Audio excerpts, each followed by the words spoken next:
बिस्मिल्लाहिर्रहमानिर्रहीम। बच्चों अस्सलाम वालेकुम। आज हम नेक्स्ट कंपाउंड जिसको आप पोटेशियम क्रोमेट कहते हैं, ये छोटा सा टॉपिक है। इसकी प्रिपरेशन कंपाउंड की करनी है और इसके बाद इसकी प्रॉपर्टीज़ आपको बताएंगे कि कौन कौन सी होती हैं। तो first of all potassium chromate K2CrO4, इसमें क्रोमेटाइन होता है। ये आमतौर पर ये ऑक्सीडाइजिंग एजेंट के तौर पर काम करता है। ये डार्क येलो कलर का या ऑरेंज येलो कलर का कंपाउंड होता है। तो इसमें इस कंपाउंड के लिए प्रिपरेशन जब हम करते हैं तो इसकी प्रिपरेशन किस तरह की जाती है। इसके लिए हम आमतौर पर आयरन ऑक्साइड और क्रोमियम ऑक्साइड का कंपाउंड उठाते हैं मिक्सचर। इस ऑक्साइड ओर को क्रोमाइट ओर कहा जाता है। क्या कहते हैं इसको? क्रोमाइट ओर कहते हैं। और ये क्रोमाइट ओर जो है ये पोटेशियम कार्बोनेट K2CO3 के सॉल्यूशन में इसको डिसॉल्व किया जाता है, साथ में ऑक्सीजन देते हैं और जब इनको हीट किया जाता है तो हीट करने के बाद इनका आपस में रिएक्शन होता है और रिएक्शन करने से हीट करने के बाद यहाँ ये एक मतलब कंपाउंड पहले बनता है फेरिक ऑक्साइड, आयरन ऑक्साइड भी आप इसको कह सकते हैं, फेरिक ऑक्साइड बनता है। उसके बाद पोटेशियम क्रोमेट बनता है K2CrO4 और उसके बाद कार्बन डाइऑक्साइड बनता है। अब ओवरऑल रिएक्शन थोड़ा आपको मुश्किल लग रहा होगा। अब इसको हम देखते हैं कि ये मैकेनिज्म कैसे होगी, ये कैसे प्रोड्यूस हुआ, पोटेशियम क्रोमेट कहाँ से प्रोड्यूस हुआ, कार्बन डाइऑक्साइड कहाँ से प्रोड्यूस हुआ। अब इसको हम देखते हैं किस तरीके से स्टेप बाय स्टेप इसकी मैकेनिज्म चलती। सबसे पहले अब हम शुरू करते हैं मैकेनिज्म किस तरह होगी। फर्स्ट ऑफ ऑल आप देखें, आपने जो क्रोमाइट और उठाई थी उसमें था फेरस ऑक्साइड। फेरस ऑक्साइड क्यों कह रहा हूं? क्योंकि जब इसको आप ब्रेक करेंगे Fe2 प्लस में होगा, +3 में होगा तो फेरिक, अगर +2 में ये ब्रेक होगा तो फेरस, फेरस का आइन और ऑक्सीजन -2 में, तो 4 मोल्स आपने उठाए थे। याद करें, आपके पास रिएक्शन पहले से मौजूद है वीडियो में। तो फेरस का पॉजिटिव आइन आया, उसके बाद फिर 4 मोल्स ऑक्साइड के आ गए। ठीक है। अब इसके साथ क्योंकि क्रोमाइट और में से फेरस ऑक्साइड आया, दूसरा क्रोमाइट और में से क्या आएगा? Chromium oxide.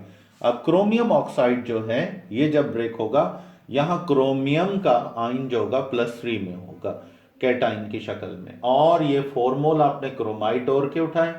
अब इनमें से एक क्रोमियम ऑक्साइड में से आपको ऑक्सीजन कितने मिल रहे हैं? 3 मिल रहे हैं। कितने मिल रहे हैं? 3 आपको ऑक्सीजन मिल रहे हैं। तो फिर 4 में से आपको 12 ऑक्साइड के आइंस -2 में मिल गए।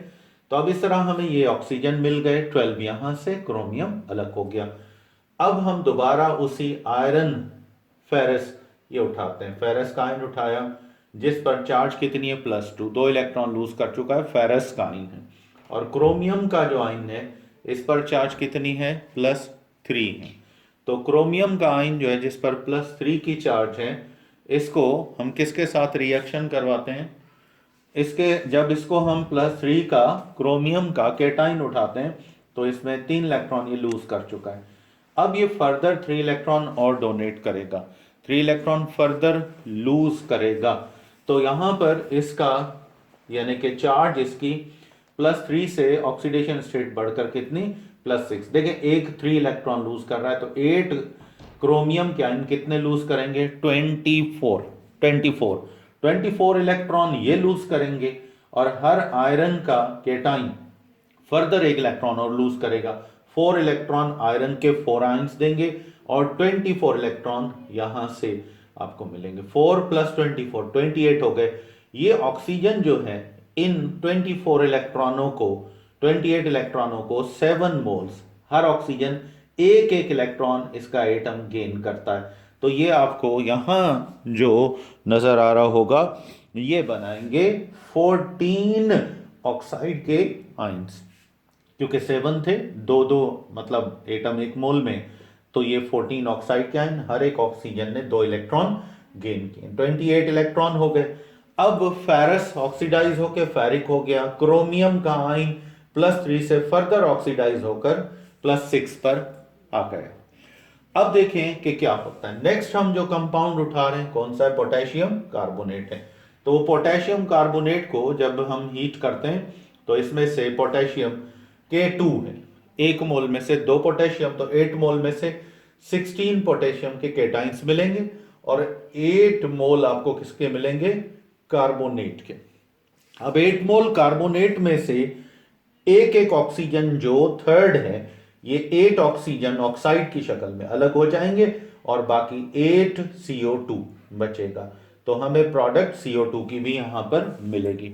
अब देखते हैं कि 4 मोल जो यहां पर आयरन के थे जिन पर +3 चार्ज था वो उठाया, और टोटल ऑक्सीजन अगर काउंट करें, आयरन ऑक्साइड में से फेरस में से 4 आए, क्रोमियम ऑक्साइड में से 12 आए, उसके बाद आपको पता है कि कार्बोनेट में से 8 आए, तो इनको और 14 आपको मिले। इसमें से देखें ये हो गए 16 और 14 कितने, 38। ये 38 ऑक्साइड आइन आपके पास है, टोटल ऑक्सीजन के 38 आइंस हैं। अब इन 38 आइंस में से कितना, 8 पहले 4 आप किसके उठाएंगे, आयरन के, फेरिक के आइंस उठाएंगे, हर एक पर +3 है, और 6 मोल्स किसके उठाएंगे, ऑक्सीजन के। तो +3 के 2 आयन +6, और ऑक्सीजन यहां पर जो आप उठा रहे हैं वो 3 है। कितना है वो, FeO3 है। तो ये FeO3 का जो आइन है, यहां पर फार्मूले में थोड़ा सा एरर है, मैं इसको ठीक कर देता हूं, ये आ जाएगा। अब देखें 6 ऑक्साइड के आइन आ गए, फेरिक ऑक्साइड बन गया फर्स्ट प्रोडक्ट। अब आते हैं नेक्स्ट प्रोडक्ट। देखें 6 आपने 38 में से यूज कर लिए, बाकी बचे 32 ऑक्साइड के आइंस, 32 ऑक्साइड के आइन, और क्रोमियम के कितने हैं, 8 आइंस हैं। हर क्रोमियम के आइन पर चार्ज कितना है, +6 है।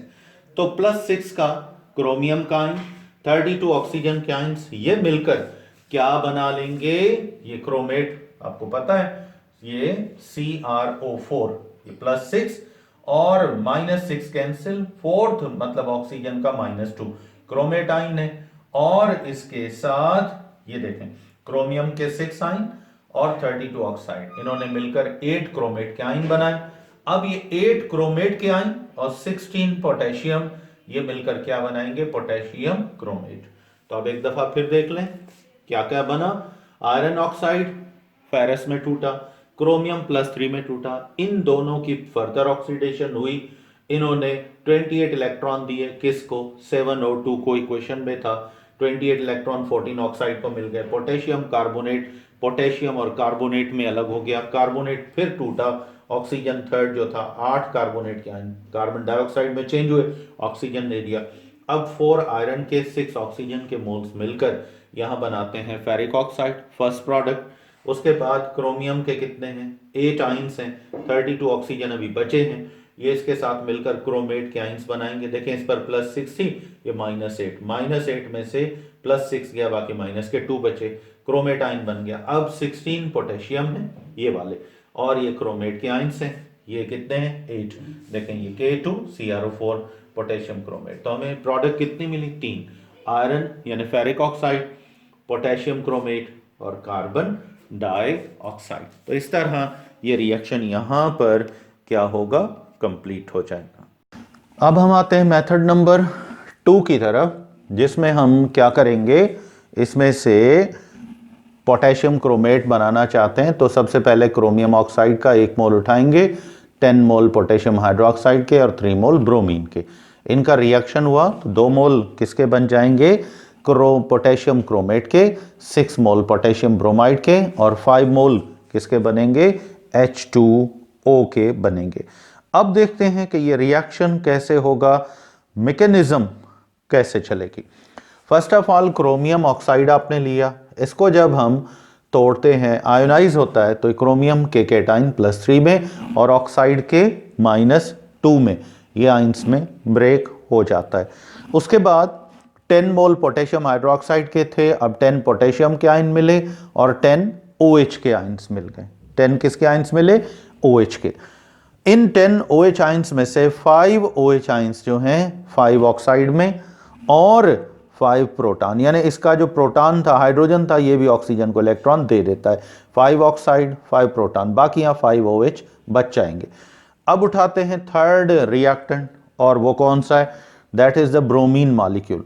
अब ब्रोमीन और ये क्रोमियम के आइंस हैं जिनमें हर एक पर चार्ज कितनी है? +3 है। तो ये क्रोमियम को फर्दर ब्रोमीन ऑक्सीडाइज करता है। हर ब्रोमीन का यहाँ पे देखें 3 मोल हैं, तो 6 एटम्स हैं। ये एक एक इलेक्ट्रॉन हर क्रोमियम गेन करता है, और इसे गेन करने के बाद ये कौन सा आयन बनाएगा? ये बनाएगा ब्रोमाइड का आयन। और पोटेशियम क्रोमियम जो है ये फर्दर ऑक्सीडाइज होकर किस में चला जाएगा? +6 में। तो इसके बाद अब ये क्रोमियम का ऑक्सीडाइज आयन, जिसकी ऑक्सीडेशन फर्दर हुई, 6 इलेक्ट्रॉन मतलब दे चुके हैं दोनों आयन। तो इस क्रोमियम के आयन 8 ऑक्साइड के आयन, ये देखो 3 ये और 5 ये, 8 ऑक्साइड के आयन ये मिले, इन्होंने बना दिया क्रोमियम ऑक्साइड, या क्रोमेट आयन कह लो, क्रोमियम ऑक्साइड तो नहीं कहोगे। ये 2 मोल क्रोमेट के आयन्स के बन गए।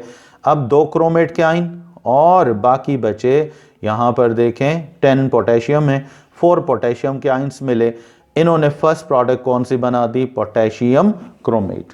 कौन सी प्रोडक्ट दे दी? Potassium chromate.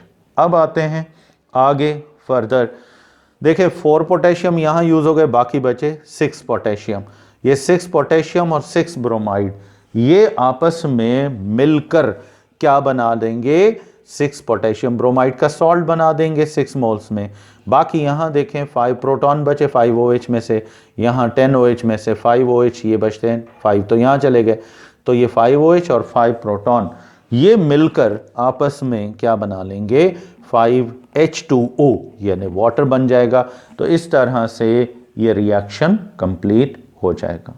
तो अब देखते हैं कि ये आमतौर पर, थोड़ा सा मैं आपको इसकी प्रॉपर्टीज बता दूं कि पोटेशियम क्रोमेट जो है इसकी बेसिक प्रॉपर्टीज या कैरेक्टर्स क्या क्या हैं।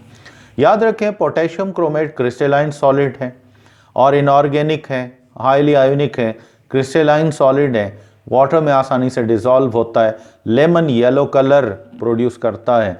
तो इसका येलो कलर किसकी वजह से होता है? इसके क्रोमेट आयन की वजह से होता है, क्रोमेट आयन की वजह से। अब अगर हम इसमें कोई भी एसिड पुट कर दें इस पोटेशियम क्रोमेट के सॉल्यूशन में, तो फौरन सॉल्यूशन का कलर कौन सा हो जाता है? रेड हो जाता है एसिड पुट करने से। अब ये रेड क्यों हो रहा है? आपको याद रखना है कि यहां असल में इस 2 क्रोमेट आयन की कॉम्बिनेशन से एसिड से रिएक्शन के बाद यहां पर बनता है डाइक्रोमेट का आयन। डाइक्रोमेट का आयन जो है Cr2O7, हर एक क्रोमियम पर था +6, अब ये +12 और -12 कैंसिल, 7th ऑक्सीजन का -2 बचा, डाइक्रोमेट आयन बन गया। कलर कौन सा इसका? रेड कलर है। और साथ में यहां पर H2O वाटर बनता है, ये 2 प्रोटॉन और 8th ऑक्सीजन मिलकर प्रोटॉन बना लेते हैं। इस वजह से आपसे सवाल आए कि इसका अपना कलर तो येलो था, एसिड पुट करने से क्यों रेड हो गया? क्योंकि इसके अंदर क्रोमेट आयन था, इस वजह से इसका येलो कलर था। अब इसमें ये कौन सा आयन बना रहा है? ये डाइक्रोमेट आयन बना रहा है, जिसकी वजह से इसका कलर जो है वो येलो से किसमें? रेड में चेंज हो रहा है। तो यहाँ पर हमारा छोटा सा ये टॉपिक ख़त्म हो गया। तो अब नेक्स्ट टॉपिक तक आप मुझे इजाज़त देंगे। Thank you.